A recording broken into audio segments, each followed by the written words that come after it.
ലൈലത്തുൻ നിസ്ഫി മിൻ ശഅബാൻ 15ന്റെ രാവെന്ന് പറഞ്ഞാൽ ബറാത്തിന്റെ രാവെന്ന് പറഞ്ഞാൽ ഫയഗ്ഫിറു ലിഇബാദിഹി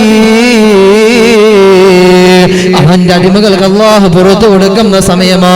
ബറാത്തിന്റെ രാവിനാട് സാധാരണ അല്ലാഹു പുറത്തു കൊടുക്കുന്നതിനേക്കാളേറെ എന്റെയും നിന്റെയും ജീവിതത്തിൽ സംഭവിച്ചു പോയ പാപങ്ങളുണ്ടല്ലോ, നമ്മൾ റബ്ബിനോട് ചോദിച്ചോ അല്ലാഹു പുറത്തു തരാൻ വേണ്ടി കാത്തിരിക്കുന്ന സമയമാണ് ബറാത്തിന്റെ രാവെന്ന് പറയുന്നത്. അത് ജീവിച്ചിരിക്കുന്നവർക്ക് മാത്രമല്ല, നമ്മുടെ കുടുംബങ്ങളെന്ന് വിട പറഞ്ഞു പോയവരില്ലേ, ഉപ്പമാര് മരണപ്പെട്ടു പോയവരില്ലേ, ഉമ്മമാര് മരണപ്പെട്ടു പോയവരില്ലേ, സഹോദരങ്ങൾ മരണപ്പെട്ടു പോയവരില്ലേ, എല്ലാവർക്കും അല്ലാഹു പുറത്തു കൊടുക്കുന്ന സമയമാണ് ഈ ബറാത്ത് രാവ് എന്ന് പറയുന്നത്, ശഅബാൻ 15 എന്ന് പറയുന്നത്.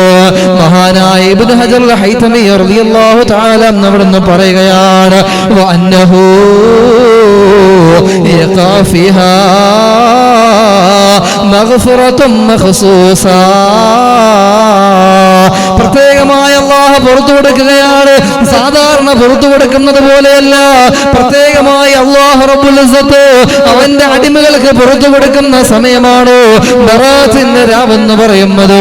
ഇബ്നു ഹജർ അൽ ഹൈതമി റളിയല്ലാഹു തആല എന്ന് പറയാൻ